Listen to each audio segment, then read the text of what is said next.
Qué bueno que estamos reunidos nuevamente para continuar con el estudio del Sermón del Monte, una vida contracorriente, la vida que el discípulo de Jesucristo está llamado a vivir para dibujar una sonrisa en el rostro de nuestro Señor. Mi nombre es Jorge Eliezer Navarrete y esto es Biblia Lectores, Academia y Didáctica Teológica. El propósito de nuestro encuentro en esta oportunidad es el siguiente: generar en los participantes del presente curso la disonancia cognitiva necesaria que los impulse a tomar la decisión correcta de obedecer la voluntad de Dios, lo cual es absoluta garantía de heredar el reino de los cielos por la eternidad. Cuando hablamos de disonancia cognitiva, nos estamos refiriendo a un estado mental de confusión, en que hay un conflicto entre lo que yo creo, lo que quiero hacer y lo que hago. Eso que decía Pablo en Romanos, el capítulo número 7, el bien que quiero hacer no lo hago, sino el mal que no quiero hacer, eso es lo que hago. Eso es una disonancia cognitiva. Y esa disonancia cognitiva es un momento crucial en la vida de todo ser humano para la toma de decisiones. Así que en esta ocasión vamos a entrar en disonancia cognitiva. La agenda temática que tenemos en esta oportunidad es la siguiente. Primero, la introducción al encuentro. En segundo lugar, la afirmación número 7 del Sermón del Monte en la perspectiva contextual del discurso. En tercer lugar, entendamos la estructura de la sección literaria de hoy. En cuarto lugar, la falsa expectativa del ser humano versus el criterio de Cristo. En quinto lugar, decisiones erradas versus decisiones correctas. Destino final. En sexto lugar, la influencia nefasta de los líderes fraudulentos sobre el discípulo, su destino eterno. Séptimo lugar, el gran desafío de Cristo y su impacto en la audiencia. Y por último, conclusiones y reflexiones finales. Metámonos de una vez en nuestro tema. Decisiones. Esto es algo inevitable. En la vida necesitamos tomar decisiones. Todo en la vida es una decisión. Y aún no tomar una decisión también es una decisión. Pero el no tomar una decisión igual nos responsabiliza ante el entorno en el que nosotros nos encontramos. Nos da terror tomar decisiones, pero tenemos que hacerlo. Definitivamente tenemos que decidir en la vida lo que vamos a hacer. Aunque tengamos temor, mira, es inevitable decidir. Por eso, en esta ocasión, nuestro Señor Jesucristo nos emplaza a todos nosotros. Aquí estamos tú y yo, reflejados en esta imagen, una de las fotografías de nuestros encuentros, del encuentro número 5. Y todos los que estamos aquí vamos a ser emplazados por el Señor Jesucristo a tomar decisiones. ¿Qué vamos a decidir? Ya vamos a estudiarlo como si todos fuésemos niños de 5 años. Y la toma de decisiones es aquí y ahora. Eso de procrastinar, de posponer, nunca ayuda al ser humano en lo absoluto. Así que es aquí y ahora. Vamos a ver esta séptima afirmación en el flujo literario del Sermón del Monte. La séptima afirmación: el discípulo siempre decide hacer la voluntad de Dios, por difícil que ésta sea, trata acerca del emplazamiento que Jesucristo hace a su audiencia en el Sermón del Monte en cuanto a la toma de decisiones que determinará su destino eterno. El Señor en esta sección literaria es frontal y directo. Sin tapujos desmantela la falsa expectativa que cualquier ser humano puede tener en cuanto a su destino eterno. Él dice, no todo el que me dice Señor, Señor, entrará en el reino de los cielos. Capítulo 7, verso 21, la parte A. En contraparte a esto, indica que solo aquellos que hacen la voluntad de su Padre son los que lograrán el destino eterno al lado de Él. Para explicar contextualmente qué es hacer la voluntad de Dios, Jesús nos ofrece dos ilustraciones, las puertas y las casas, entre las cuales existe correspondencia en significado y resultados. En medio de esto, advierte acerca de la fatal influencia de los líderes fraudulentos, quien pueden desviar al discípulo de la voluntad de Dios, cuyo fin será la condenación. De esto trata la séptima afirmación que la encontramos en el capítulo 7, desde el verso 13 hasta el 29. El contexto inmediatamente anterior es la afirmación número 6, de la cual hablamos la semana pasada. Estuvimos conversando acerca de los principios que rigen el proceso de restauración a nuestros hermanos que cojean de una pata. Todos cojeamos de una pata. Y eso lo dijimos, lo explicamos, y es una realidad con la que todos tenemos que vivir de tal manera que constantemente estemos superándonos a nosotros mismos. Pero otros nos restauran y nosotros restauramos a otros, porque esta es la dinámica. Resulta que el Señor establece en este texto la ley del boomerang. En sentido negativo, cuando hacemos acciones contrarias que inevitablemente se nos van a devolver a nosotros, como fue lo que planteó Jesús: no juzgues para que no seas juzgado. Con el juicio con el que tú juzgas, serás juzgado, y con la medida con la que tú mides, serás medido. Entonces, la ley del boomerang en negativo debe ser evitada a toda costa. Por otro lado, como segundo principio, el Señor nos mencionó que primero debemos examinar nuestra propia vida antes de examinar la vida de otros. Nos encanta estar examinando la vida de los demás, pero lo primero es ver nuestra propia realidad. Cuando nosotros somos transparentes, humildes y reconocemos que tenemos patas cojas, pues nos examinamos a nosotros mismos y somos capaces de decir, como decía el salmista David en Salmo 139, examina, oh Dios, mi corazón y ve si hay en mí camino de perversidad. Como tercer principio, entonces allí sí estaremos debidamente preparados para poder restaurar primero nuestra vida y luego restaurar la vida del otro, del que cojea de la misma pata de la que yo cojeo. Y revisamos todo esto como si fuésemos niños de 5 años. Siempre vemos en los demás lo que son nuestros propios errores y conductas pecaminosas. Pues Jesús nos dice, saca primero la viga que está en tu ojo, el listón que está en tu ojo, para que puedas ver bien y ayudes a tu hermano a ser restaurado. Pero Jesús también, de forma parentética, nos da una advertencia, y es que habrá hermanos que simplemente no van a querer ser restaurados. Unos representados por los cerdos que son indiferentes. No, no importa. Igual Dios me ama. La gracia de Dios es infinita. Y otros, representados por los perros, los violentos, los voraces, que responden con agresividad frente al proceso. El Señor nos dice, no gastes pólvora en Zamora. Finalmente, la oración debe ser incorporada para que podamos nosotros tener éxito en el proceso de restauración.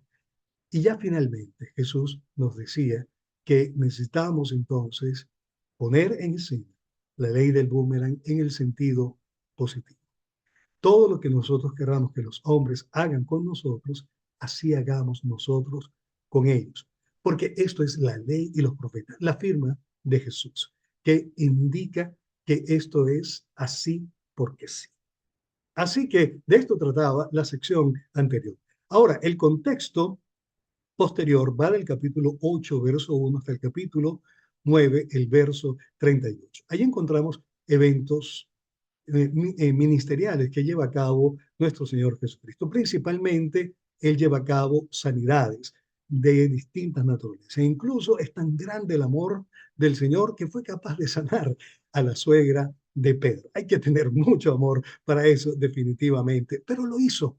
Y finalmente termina haciendo Mateo un resumen de la actividad misional de Jesús. Dice en el capítulo 9, el verso 35, que recorría Jesús todas las ciudades y aldeas, enseñando en las sinagogas de ellos y predicando el evangelio del reino y sanando toda enfermedad y toda dolencia en el pueblo. Y al ver las multitudes, tuvo compasión de ellas, porque estaban desamparadas y dispersas como ovejas que no tienen pastor. Y dijo, a la verdad, la mies es mucha, mas los obreros son pocos.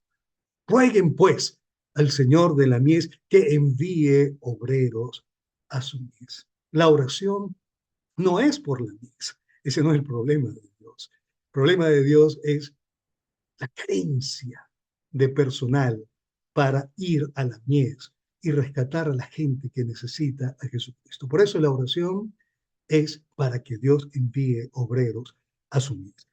Entendiendo este flujo literario, entonces podemos hablar del propósito. Jesucristo expone esta sección en su discurso para generar en su audiencia la disonancia cognitiva necesaria que los impulse a tomar la decisión correcta de obedecer la voluntad de Dios, lo cual es absoluta garantía de heredar el reino de los cielos por la eternidad. Y el aporte que nos hace esta sección literaria, todo el Sermón del Monte, es el siguiente. En esta sección literaria del Sermón del Monte, el Señor establece a la valentía que requiere el discípulo de Jesucristo para tomar la correcta decisión de hacer la voluntad de Dios, por difícil que ésta sea. Ahora, vamos a entender la estructura de esta sección literaria. Esta sección literaria que va desde el capítulo 7, verso 13, hasta el capítulo 7, versos 27 específicamente, luego los versos 28 y 29, es una nota editorial que realiza Mateo en su versión del Evangelio. Pero en toda esta sección encontramos un quiasmo, pero de los mejores que podemos ver en toda la literatura bíblica. Este es un tipo de quiasmo que es mixto, porque establece antítesis entre los pares A y B, pero establece también un concepto sintético complementario en los pares C. Hace una contraposición, es un texto de contrastes como es la dinámica de nuestro Señor Jesucristo en este Sermón del Monte. Él contrasta aquí, en la primera parte, la puerta estrecha con la puerta ancha. Luego contrasta la casa construida sobre la roca con la casa construida sobre la arena. Aquí tenemos dos contrastes en las dos figuras, pero luego inserta un par C en el cual habla de falsos profetas.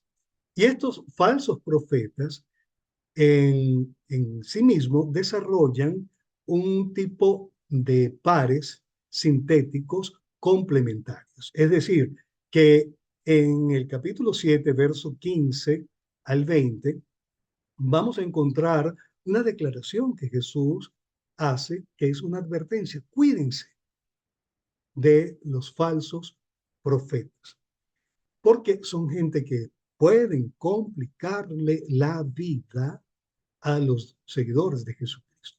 Y luego, en la parte complementaria de este mismo parse, vemos la exclusión de estos falsos profetas del reino de Dios. Entonces, en medio de estos pares A, B, C, C, B y A, que es la forma como se desarrollan los quiasmos en forma invertida, noten que primero viene A, B, C y luego viene C, B, A.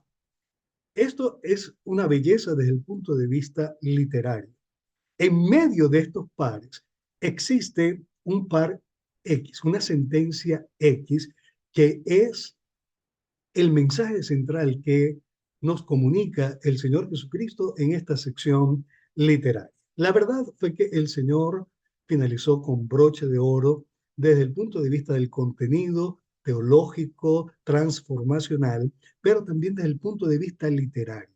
Y esta declaración X, que es el corazón de toda la sección literaria, nos dice que los que hacen la voluntad de mi Padre que está en los cielos entrarán al reino de los cielos.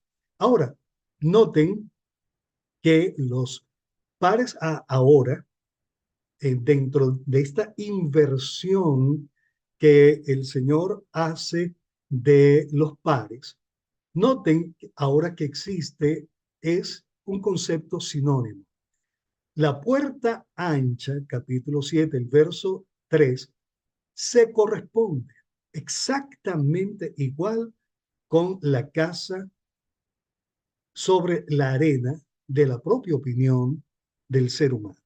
Puerta ancha y casa construida sobre la arena son exactamente lo mismo. Y lo vamos a ver. El fin es perdición y destrucción. Ahora, entre los pares B, la puerta estrecha y la casa sobre la roca, existe también un par sinónimo. Son exactamente lo mismo. Entrar por la puerta estrecha equivale exactamente a construir la casa sobre la roca, que es la palabra de Dios. En este contexto, la roca no es Cristo, como eventualmente hemos podido escuchar en algunas interpretaciones. ¿Por qué? Porque en algún sector de la Biblia se habla de Cristo, la roca, que es la peña de Oreb. Pero en este contexto, la roca es la palabra de Dios, la palabra expuesta por nuestro Señor Jesucristo. Entonces, esta es la estructura literaria de esta sección. Es una estructura realmente hermosa. Por un lado, resumirlo y clarificar para todos, tenemos tres pares de verdades, A, B, C.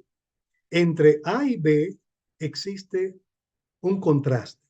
Entre B y A existe un contraste. Luego, el par C es sintético complementario. Hay una declaración inicial en cuanto a los profetas y luego se complementa la información. Pero, por otro lado, existe una correspondencia desde el punto de vista de sinónimos entre el par A, la puerta ancha, y la otra parte A, que es construir la casa sobre la arena. Y existe correspondencia sinónima entre el par B, la primera parte, la puerta estrecha, y construir nuestra vida sobre la roca de la palabra de Dios. En medio entonces de estos tres pares encontramos la declaración X, que es la verdad central. Los que hacen la voluntad de mi Padre que está en los cielos entrarán en el reino de los cielos. Entonces, Vamos a discurrir en lo sucesivo siguiendo exactamente esta estructura quiástica. Lo llamamos quiasmo porque hace la figura de una X. Y este es uno de los quiasmos más milimétricamente diseñados que podemos encontrar en la Biblia. Así que vamos a sacarle el mayor provecho en esta ocasión, como si todos fuésemos niños de 5 años. Vamos a estudiar, en primer lugar, el corazón, el mensaje X, la verdad central que nuestro Señor Jesucristo nos quiere dejar, que se encuentra en el capítulo 7, el verso 21. Aquí está la cara de sorpresa de mucha gente que escuchó a Jesús en el momento histórico cuando pronunció el discurso, pero también es la cara de muchos de nosotros de forma contemporánea. Jesús dijo, no todo el que me dice, Señor, Señor, entrará en el reino de los cielos, sino el que hace la voluntad de mi Padre que está en los cielos. Capítulo 7, verso 21. Es una alerta, definitivamente es una alerta. Y cuando escuchamos al Señor decir, no todo el que me dice, Señor, Señor, entrará en el reino de los cielos, tenemos que temblar, todos tenemos que temblar, porque todos nos dirigimos a nuestro Dios diciéndole, Señor, Señor, todos, absolutamente todos, nadie. Ahora, vamos a entender esta advertencia como si todos fuésemos niños de 5 años. En primer lugar, hay muchos seres humanos que tienen la falsa expectativa de entrar en el reino de Dios. Y eso es lo que está diciendo Jesús. No todo el que me dice, Señor, Señor, entrará en el reino de los cielos. Mira, no todo. Y cuando Jesús dice no todo, es que hay gente que lo dice y que finalmente no va a entrar en el reino de los cielos. Y esto nos hace temblar como un papel soplado por un ventilador con aire fuerte. Nos hace temblar. Porque entonces nos comenzamos a hacer la pregunta que se hicieron los discípulos en el contexto de la cena del Señor, cuando ya iba a ser entregado y traicionado por Judas. Y él advirtió, uno de ustedes es traidor. Y comenzaron a preguntarle, ¿seré yo, Señor? Bueno, cuando escuchamos a Jesús decir, no todo el que me dice, Señor, Señor, entonces tenemos que preguntarnos enseguida, ¿seré yo, Señor? Pero tengamos paz, porque el mismo Señor nos da la respuesta aquí en el Sermón de la Montaña. Pero hay gente que tiene falsas expectativas. Mire, aquí tenemos distintos tipos de personas, periodistas, políticos, probablemente corruptos, consumidores de droga, religiosos. Aquí aparece un pastor predicando, aquí aparece un sacerdote, aquí aparece una religiosa, aquí hay un cocinero, una prostituta, los ludópatas, santeros, paleros, babalaos, deportistas, gente que está tras las rejas y gente de la comunidad LGBTIQ+. Y pare usted de contar. De pronto esto va a llegar a completar el abecedario completo. Ahora, esta gente que está aquí, usted le pregunta a cualquier político corrupto en cualquier lugar. Y le va a decir, por supuesto, yo creo en Dios. Eso está aprobado. Yo creo en Dios. Y entonces los vemos con un tiro a la brujería, a la palería, a los babalaos y otro tiro a la iglesia evangélica, por ejemplo. Usted se consigue con gente que consume droga y dice, claro, yo voy a heredar el reino de los cielos. Y si se consigue con pastores, sacerdotes, con religiosos como monjas, claro que sí, mira, por este puño de cruz que yo siento en el reino de los cielos.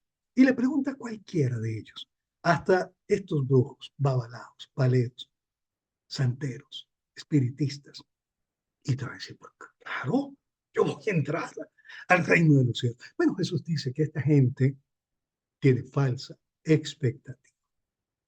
Porque no todo el que me dice Señor, Señor, entrará en el reino de los cielos. Entonces, la vida cristiana no se trata de evocar al Señor, eso no es suficiente. No, en lo absoluto. La vida cristiana no se trata de decir, mira, yo sigo a Jesucristo. Mira, yo asisto a la mejor iglesia cristiana de la bolita del mundo y sus alrededores. Yo tengo un pastor y un equipo pastoral que son la última Coca-Cola del desierto. Mira, yo soy una persona que leo la Biblia todos los días. Yo soy una persona que oro todos los días. Yo diezmo, yo ayuno, yo hago vigilias, yo ayudo a los necesitados. La vida cristiana no se trata de eso. No se trata de decir. No se trata de evocar el nombre del Señor y tenerlo constantemente en los labios. No, no.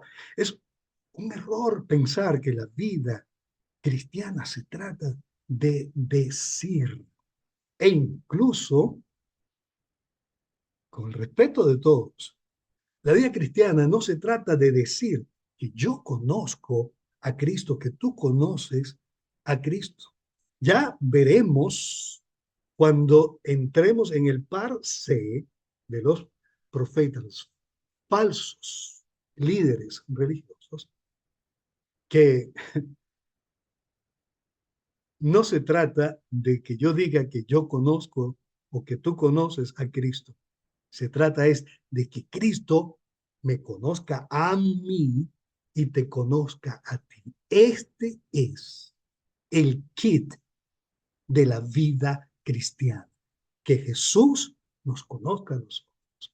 Y ya lo vamos a ver con más detalle. Entonces, hay gente que tiene falsa expectativa.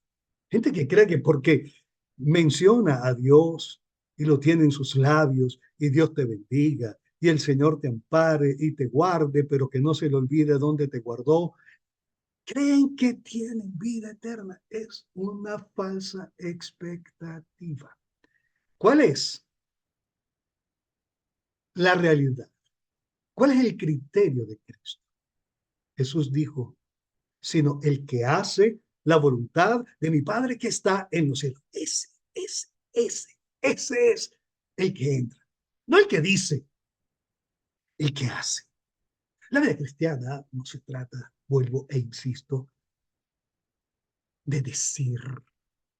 Muchos se llenan la boca. Y Jesús dice, no, no, no, no, no, no. No te vistas que no vas. Porque no se trata de decir, se trata de hacer. ¿Y hacer qué? La voluntad de Dios. Ahora, cuando llegamos aquí, tenemos que pensar entonces en todo el sermón de la montaña. Porque Jesús nos ha expuesto la voluntad de Dios en 6 afirmaciones previas a la que estamos desarrollando en esta oportunidad. Como propósito, el Señor se propuso mostrar los rasgos de la vida auténticamente cristiana en medio de una sociedad de espaldas a Dios y en medio de círculos religiosos alienantes que nos desvían, que nos separan de la realidad, de la espiritualidad que Dios espera de nosotros. Y entonces desarrolla todo un flujo literario para mostrar cuál es su argumento, una serie de contrastes, y hoy estamos terminando con contrastes también entre la puerta ancha, la puerta estrecha, la casa sobre la roca, la casa sobre la arena. Entonces, en este flujo literario encontramos la voluntad de Dios, ya Él la expuso. En la primera sección literaria, capítulo 5, versos 1 al 12, donde hablamos de las bienaventuranzas, el discípulo de Jesucristo es afortunado en medio de la adversidad. ¿Qué nos aporta esa sección literaria? Santidad, todo el perfil que Jesús define en estas 8 bienaventuranzas tienen que ver con hombres y mujeres santos, apartados por Dios y que desarrollan el carácter santo de Dios. Y podríamos mencionar el corazón el corazón limpio como el centro medular, el eje central de todo este perfil de los que seguimos a Dios. La vida cristiana auténtica se basa en un corazón limpio. Recordemos lo que Jesús dijo en Mateo capítulo número 15, versos 19 y 20, que del corazón salen los malos pensamientos, las abominaciones, los adulterios, las fornicaciones, las blasfemias. Entonces el problema del ser humano radica en el corazón, y Jesús dijo, bienaventurados los de limpio corazón, porque ellos verán a Dios. Entonces, esta sección nos aporta santidad. Esa es la voluntad de Dios para ti y para mí, santidad. En la segunda sección, capítulo 5, verso 13 al 16, Jesús dice que nosotros somos agentes de transformación del mundo. ¿Y qué nos aporta esta sección literaria? La misión transformadora de nosotros, los seguidores de Jesucristo. En la tercera afirmación, capítulo 5, verso 17 hasta el 48, Jesús nos afirma lo siguiente: una vida fundamentada en la palabra escrita. ¿Qué nos aporta esta sección? Fidelidad a la escritura.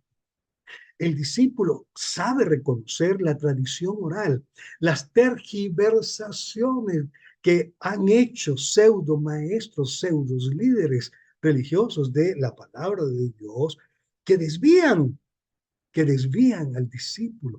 Él la reconoce y es fiel a la escritura. En la sección número 4, Jesús afirma que la intimidad del discípulo es secreta con Dios. ¿Y qué nos aporta esa sección? Discreción y humildad. Discreción y humildad. No tenemos que estar haciendo alarde. Recuerda que la vida cristiana no se trata de decir. Entonces no tenemos por qué estar haciendo alarde de nuestra piedad, de nuestra vida de fe, de nuestra justicia. No, no y no. Aunque nos guste y tenemos comezón, un prurito por querer decir cuán excelentemente soy. No, no y no. Y en la quinta afirmación, el Señor nos dice que el discípulo lleva una vida de dependencia a Dios en medio de las crisis socioeconómicas. ¿Y qué nos aporta esta sección? Confianza. Confianza en la provisión de Dios en medio de circunstancias económicas precarias.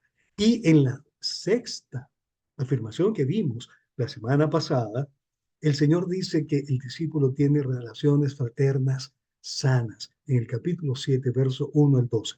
¿Y qué nos aporta esta sección? Amor transparente. Esta es la voluntad de Dios. Y recordemos que Jesús quería mostrarnos los rasgos de la vida auténticamente cristiana, de los discípulos auténticos. Y precisamente se trata de esto. Santidad, la primera afirmación, capítulo 1, capítulo 5, versos 1 al 12. Luego, un enfoque misional transformador, segunda afirmación, capítulo 5, verso 13 al 16. Luego, fidelidad a la escritura en la tercera afirmación, capítulo 5, verso 17 al 48.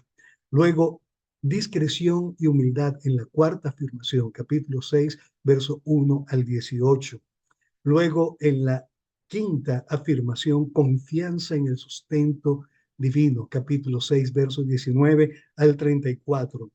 Luego tenemos en la sexta afirmación, amor transparente, en el capítulo 6, capítulo 7, versos 1 hasta el 12. Y por último, la sección que nos compete en el día de hoy tiene que ver con la valentía. Capítulo 7, versos 13 hasta el 27. ¿Valentía de qué? Valentía para tomar la decisión de hacer la voluntad de Dios, por difícil que sea. Entonces, mis queridos apasionados por las Escrituras, el criterio de Jesucristo es la voluntad de Dios. Ese es el sello de autenticidad en nosotros como discípulos de Cristo. Entonces tenemos que preguntarnos, ¿estamos haciendo la voluntad de Dios? Estas 6 afirmaciones que Jesús ha presentado en el Sermón del Monte son una realidad en mi vida. ¿Tengo yo todo este perfil en mi vida? ¿Qué tengo que trabajar? ¿Qué rasgo tengo que trabajar en mi vida? Porque el Señor me va a pedir cuentas. ¿Estoy yo dentro de este perfil o soy de los que solamente dicen, Señor, Señor? Esta es una evaluación que cada uno de nosotros tenemos que hacernos de manera personal, individual, en la intimidad de nuestro corazón. No es para que lo pongas en el chat y digas, sí, sí, sí, yo tengo estos 7 rasgos incorporados en mi vida. Yo estoy calificado para heredar el reino de los cielos. No, no, no te estoy pidiendo eso, pero te estoy pidiendo, y me estoy pidiendo a mí mismo, que nos examinemos.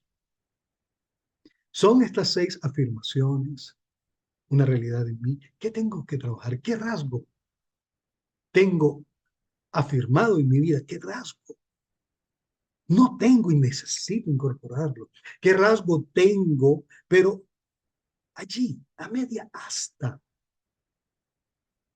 Es una evaluación muy personal de cada uno de nosotros. Ahora, vamos a estudiar los pares A, que tienen correspondencia. Aquí tenemos la verdad X, que ya la hemos dicho, y vamos a proceder ahora a estudiar el par número A, el par A, perdón, tipificado por la letra A, que tiene que ver con la puerta ancha y la casa construida sobre la arena. Leamos el texto. Entrad por la puerta estrecha, porque ancha es la puerta y espacioso el camino que lleva a la perfección, y muchos son los que entran por ella. Oiga bien, muchos. No estamos hablando de 2 o 3. Y entre esos muchos hay gente que dice, Señor, Señor. Y sigue diciendo ahora en la parte que se corresponde en el lado de la figura de las casas, que sería el otro verso A. Pero cualquiera que me oye estas palabras y no las hace, le compararé a un hombre insensato que edificó su casa sobre la arena.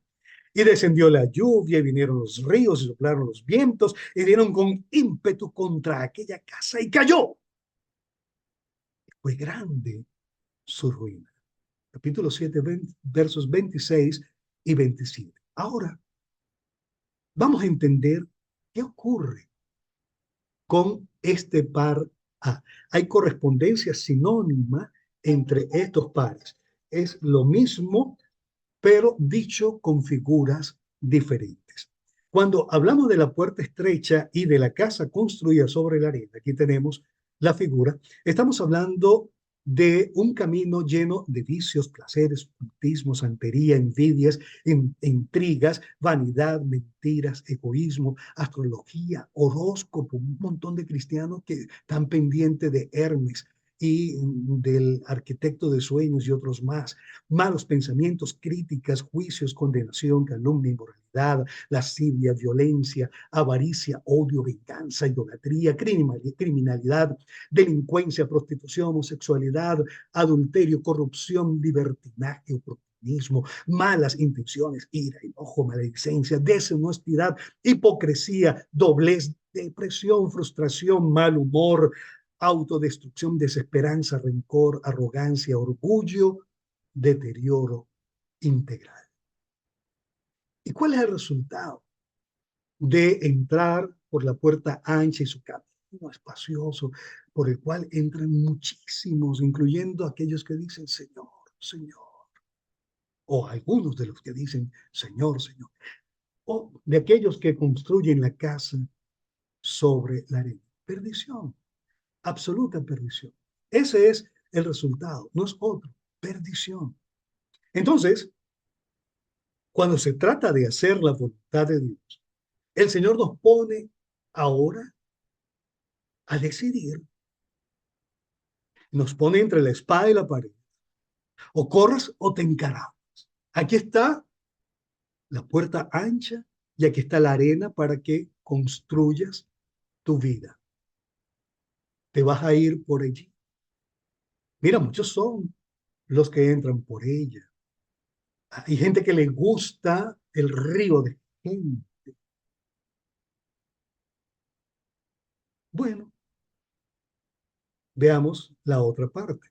Ahora vamos a revisar los pares B dentro de esta figura que tienen correspondencia sinónima también.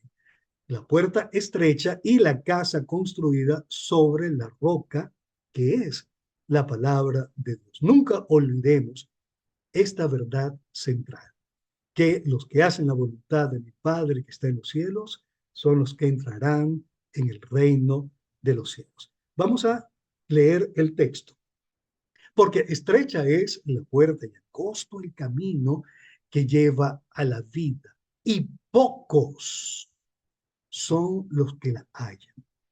Hay pocos que dicen Señor, Señor, y que entran por la puerta estrecha y por ese camino angosto, estrechito, incómodo, que nos aprieta la vida, nos asfixia en unos momentos dados de la vida. Pues pocos son los que entran, dice Jesús. Pero luego, en la otra parte que se corresponde, que es la casa, el Señor dice, cualquiera pues que me oye estas palabras y las hace, le compararé a un hombre prudente que edificó su casa sobre la roca. Descendió la lluvia, vinieron los ríos y soplaron los vientos y golpearon contra aquella casa y no cayó, porque estaba fundada sobre la roca que es precisamente la palabra de Dios. La figura de la puerta estrecha y la figura de la casa construida sobre la roca se corresponden absolutamente. ¿Y de qué trata esto, la puerta estrecha y la casa construida sobre la roca? Se trata de sacrificio, de adoración al Dios vivo, de santidad, gozo, paz, justicia, amor, paciencia, benignidad, mansedumbre, bondad, fe genuina, misericordia, amor al prójimo, buen trato, integridad, probidad, honestidad, buenas intenciones, servicio, ética, moral, esperanza, perdón, restauración, fidelidad, humildad, sencillez, compromiso con la vida, abnegación, realización total. ¿Y cuál es el resultado? La vida en abundancia que Cristo vino a darnos y la vida eterna. Ese es el gran resultado. Una vida plena aquí sobre la tierra, a pesar de lo estrecho que es la puerta, que aunque estemos gorditos, tenemos que hacer el esfuerzo por pasar empujadito, pero ir por ese camino angosto, con restricciones, con limitaciones, con negaciones a nosotros mismos frente a la tentación. Pero ¿cuál es el final del camino? El final es la vida, una vida abundante aquí en la tierra y vida eterna en Cristo Jesús. Pero ahora Jesús nos hace una advertencia bien delicada y tiene que ver con los pares C. Estos pares C tienen que ver con los falsos profetas y nos vamos a concentrar en ellos de manera clara y precisa. En la primera parte de este par C, dice, guardaos de los falsos profetas que vienen a vosotros con vestidos de ovejas, pero por dentro son lobos rapaces. Por sus frutos los conoceréis. Anote eso. Por sus frutos los conoceréis. ¿Acaso se recogen uvas de los espinos o higos de los abrojos? Así, todo buen árbol da buenos frutos, pero el árbol malo da frutos malos. No puede el buen árbol dar malos frutos, ni el árbol malo dar frutos buenos. Todo árbol que no da buen fruto es cortado y echado en el fuego. Así que, vuelve y repite Jesús, por sus frutos los conoceréis. Lo dijo en el verso 16 y al final del verso 19. En la otra parte de este par C, dice, muchos me dirán aquel día, Señor, Señor, no profetizamos en tu nombre, y en tu nombre echamos fuera demonios, y en tu nombre hicimos muchos milagros. Y entonces les declararé, nunca os conocí, apartaos de mí, hacedores de maldad. Vamos a entender esto como si fuésemos niños de 5 años. ¿Qué tiene que ver esto, este par C, en medio de la decisión de seguir la voluntad de Dios? ¿Qué tiene que ver esto? Bueno, tiene que ver muchísimo y el detalle es el problema que Jesús está presentando. Hay un problema serio.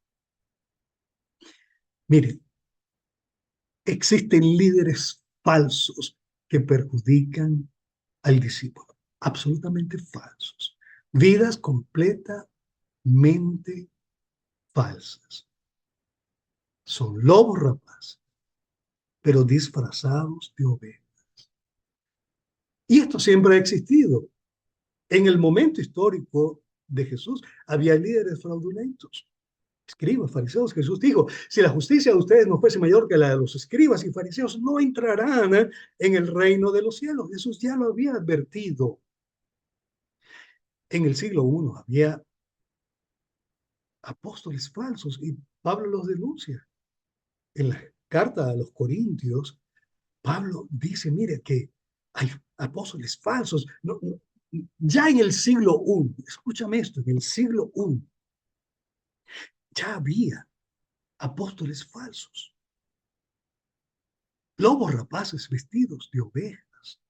Y saben que Pablo descubre claramente, los desenmascara diciéndole que se visten como ángeles de luz, porque el mismo Satanás se viste como ángel de luz. Y estos falsos apóstoles, dice Pablo, son ministros de Satanás, ministros de Satanás.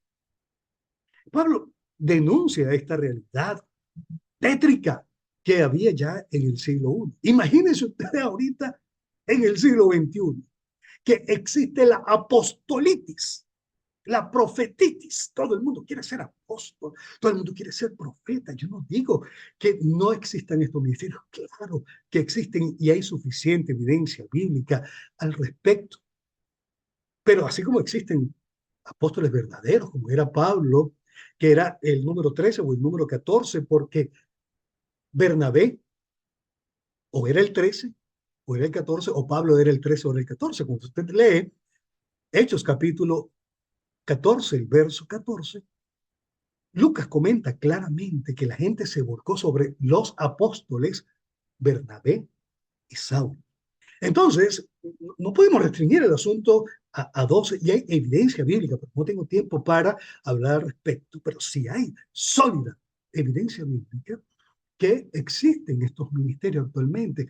Pero así como en el siglo I había falsedad, en el siglo XXI esto se ha multiplicado exponencialmente y existe una apostolitis centrada en la economía, en la ofrenda, en la siembra.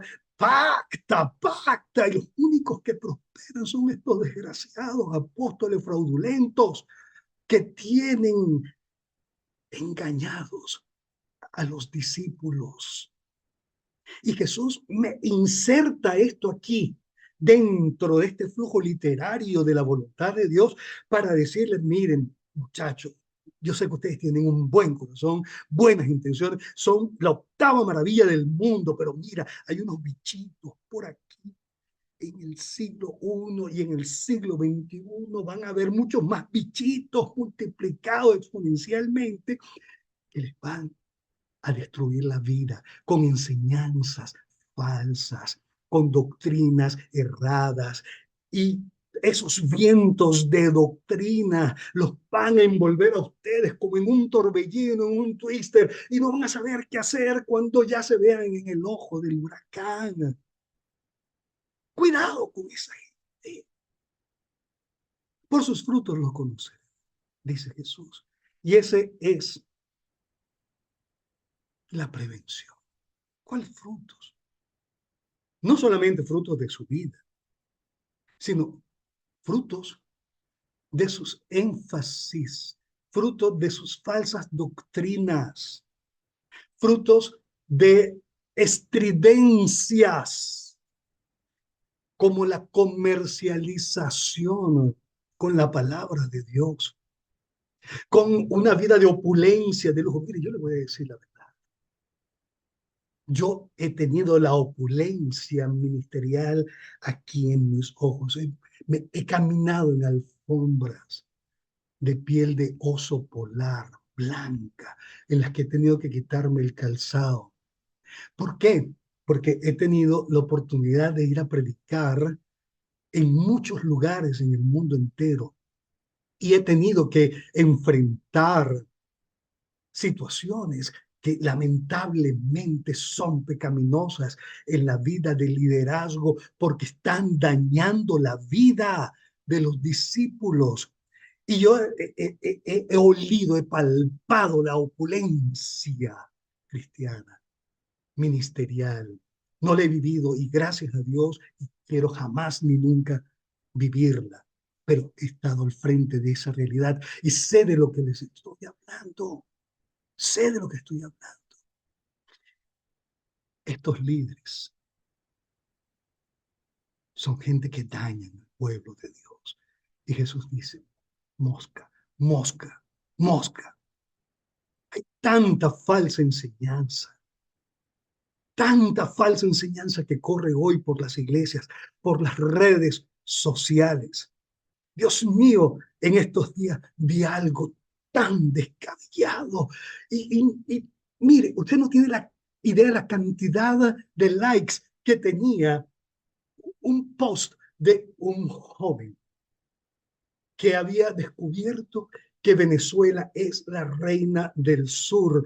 Dios mío, qué interpretación tan sesgada, tan fuera de sentido teológico, exegético. Pero lo más triste, eso fue por Facebook, lo más triste era ver los centenares y miles de likes, y amén, y gloria, y oh Dios, ¿a dónde vamos a ir si no le hacemos caso a Jesús de guardarnos de los falsos profetas, de los líderes fraudulentos? ¿A dónde vamos a llegar? Mire, yo le voy a dar un consejo y me uno aquí a Jesús y me uno a Él absolutamente. Mire, donde usted vea hombres o mujeres haciendo énfasis estridentes en enseñanzas que no tienen fundamento bíblico. Para eso usted tiene que estudiar la Biblia, tiene que formarse en el estudio de la Biblia. Cuando usted vea a esa gente, mire, váyase de ahí, váyase, huya, escapa por tu vida. Deja la peluca, como decimos aquí en Venezuela, porque esa gente te puede desviar de hacer la voluntad de Dios. Por eso está insertando Jesús esta sección, este par C aquí, por esta razón. Porque los líderes destruyen vidas, destruyen vidas. Hay líderes auténticos que construyen vidas y lo hacen porque predican la palabra de Dios, porque son gente que son preocupados por el estudio de la Escritura y le exponen con temor y temblor y se esfuerzan para clarificar a los santos las Escrituras para que puedan vivir la vida abundante que Cristo vino a darnos. Pero hay la otra parte. Mira, huye. Y te lo digo con toda responsabilidad y con toda la firmeza con la que Cristo pudo haber dicho esto cuando lo dijo. Cuídate, cuídate, cuídate de falsos líderes religiosos. Huye, escapa por tu vida. ¿Sabes por qué? Porque entonces aquí viene la advertencia para nosotros y para esos líderes fraudulentos. Esa gente se le van a presentar a Jesús cuando venga por segunda vez. Señor, ¿qué pasó? Porque estamos del lado izquierdo de los cabritos y no estamos allá del lado derecho de las ovejas, donde tú dijiste, ven y hereda el reino de mi Padre que ha preparado para ti. Profetizamos en tu nombre. Oh, mira cuánto enseñé en tu nombre, Señor. No, mira, de paso, los paralíticos andaban, los sordos oían, los ciegos oían, hicimos milagros, pero aquí estaría sin hecho. Y lo hicimos en tu nombre, Jesús. Óyeme, lo hicimos en tu nombre. Mira, y echamos fuera demonios. Y lo hicimos en tu nombre, Jesús. ¿Y qué pasó? Porque no estamos en la foto de la eternidad. ¿Qué pasó aquí? Oh, Jesús les dice, mire, hermanito, servir es bueno, pero servir no tiene que ver nada con obediencia. Se obedece es la palabra sana que se extrae de la escritura con sanos procedimientos de interpretación. La vivimos y la enseñamos a otros. Servir no tiene que ver nada con la obediencia. Así que mire, apártense de mí. Nunca, pero es que nunca los conocí, porque es que la vida cristiana no se trata de que yo diga que yo conozco a Cristo, la vida cristiana, se trata de que Cristo me conozca a mí, te conozca a ti. ¿Y cómo nos conoce Cristo? Por una huella dactilar que se llama obediencia a la palabra de Dios. Esa es la auténtica huella que todo discípulo deja en el devenir de su vida, que le permite que Jesús diga, te conozco, tú eres de los míos, porque obedeces la palabra de Dios. Mire, en Romanos capítulo 8 se nos muestra la foto de la eternidad. Un texto muy conocido, dice el apóstol Pablo, capítulo 8, verso 28, que a los que aman a Dios todas las cosas les ayudan a bien. Esto es, aquellos que conforme a su propósito son llamados. Pero luego entonces explica el propósito. ¿Cuál es el propósito? Dice, porque a los que antes conoció, oiga bien, a los que antes conoció, a estos también predestinó para que fuesen hechos conforme a la imagen de su Hijo, para que Él tenga el primer lugar en todo. A los que predestinó, a estos llamó, a los que llamó, a estos justificó, y a los que justificó, a estos glorificó. Nuestra vida comienza en la eternidad cuando Dios nos conoció y termina en la eternidad llenos de la gloria de Dios.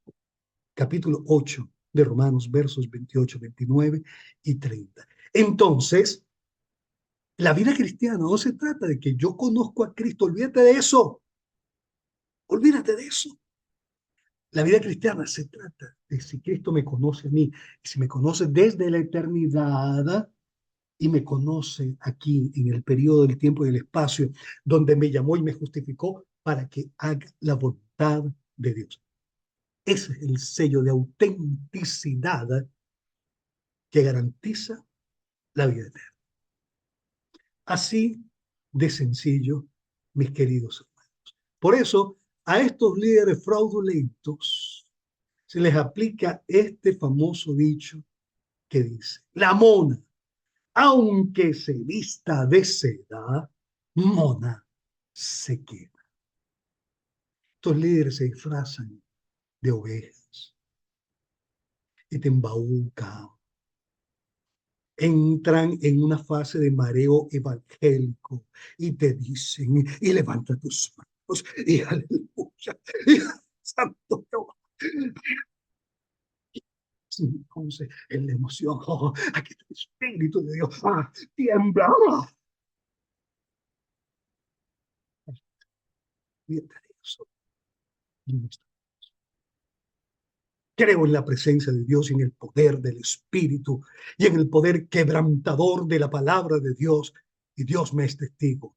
Pero mucha de esa parafernalia chaucera de estos líderes fraudulentos, hay pura emoción y se mueven otras entidades que no son precisamente el Espíritu de Dios. Y lo digo con toda responsabilidad. Y esta gente, aunque se vistan de seda, aunque se vistan de ovejas, de piedad, mire, mona se queda. Así de sencillo. Así que completamos este hermoso quiazo que nos presenta Jesús en este final del sermón de la montaña. ¿Qué vas a hacer? Tienes que decidir. ¿Vas a entrar por la puerta ancha o construir la vida sobre la arena?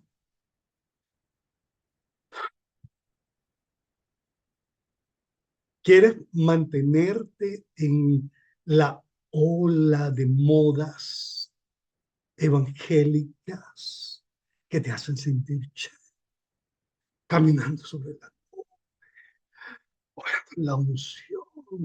Soy un hijo del rey. Todo se rinde a mis pies. No he leído nunca la escritura que dice que las huellas del sufrimiento que nos dejó Cristo son las que nosotros tenemos que pisar, y no esa fantasía teológica de la teología de la prosperidad que un montón de líderes esposan en el mundo entero. Sé que me estoy ganando enemigos aquí y no tengo problema con eso, en lo absoluto. Yo soy muy responsable de lo que digo y muy consciente de lo que digo. Y cuando lo digo es porque tengo los pelos en la mano y digo el burro es negro por eso. Puedes quedarte allí, tranquilo, pero puedes entrar por la puerta estrecha también, la obediencia a la palabra. Construir tu vida sobre la roca de la palabra, que es una vida incómoda, porque no puedes hacer lo que te da la gana. Sí, es incómodo. Porque no puedes darle rienda suelta a tus placeres. Sí, es verdad, no puedes. Que tienes que tener restricciones, que tienes que ser comedido, que tienes que ser una persona muy ponderada, en equilibrio y sujeta a la escritura. Sí, es verdad. Pero ¿cuál es el final de esto? La vida en abundancia y la vida eterna, versus la perdición, versus la destrucción. Tienes que decidir. Sé que te da miedo decidir. Probablemente te ves reflejado allí. Probablemente estás en una relación de pareja en concubinato que el Señor te demanda que clarifiques eso, que pongas la palabra escrita por encima y decidas hacer la voluntad de Dios, de vivir en santidad, separarte y buscar la santidad. Tal vez te da miedo y que si dependo emocional y dependo económicamente de esa persona. Bueno, es la puerta estrecha. Da miedo, da miedo, da miedo. Yo no voy a decir que no da miedo, da miedo. Querido apasionado por la escritura, da miedo. Decidir da miedo. Y decidir por la voluntad de Dios da más miedo. Pero miren, es inevitable. Tenemos que decidir. Y tenemos que decidir bien. Tenemos que decidir bien. Y hoy Jesús nos emplaza. Y es aquí y ahora. No es mañana. No es que voy a procrastinar esto, a posponerlo. Como vaya viniendo, vamos viendo. La filosofía de Eudomar Santos, personaje de una novela aquí en Venezuela llamada Por estas calles. Pero ahora aquí está el secreto. ¿Quiénes pueden hacer la voluntad de Dios? Gente que tiene santidad. La gente que a la luz de este sermón, capítulo 5, versos 1 al 12, las bienaventuranzas, somos pobres en espíritu, lloramos ante la injusticia, somos mansos de corazón, tenemos hambre y sed de justicia, somos misericordiosos, tenemos corazón limpio, somos pacificadores y somos perseguidos por causa de la justicia. Solo la gente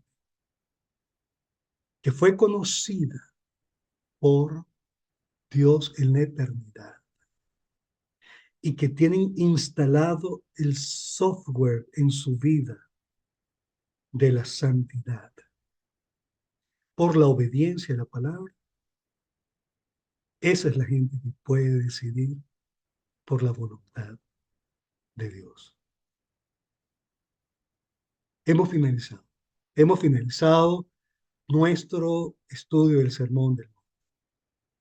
Sé que no es fácil vivir en conformidad al Sermón del Monte, pero es necesario y tenemos que hacerlo a toda costa. La gracia y la paz de nuestro Señor Jesucristo sea con tu vida de una manera muy especial. Para mí fue un verdadero privilegio haber compartido la Escritura con todos ustedes, los que están presentes en este momento y los que verán este video posteriormente. Que Dios te ayude a hacer su voluntad. El salmista David, Salmos 143, verso 8 en adelante, le decía: Señor, enséñame a hacer tu voluntad. Hay una escuela, que es la escuela de la gracia. En esa escuela estamos tú y yo. Tenemos que decir, como el salmista David: enséñame a hacer tu voluntad. Mi abrazo fraterno para ti, todo mi amor y afecto en Cristo.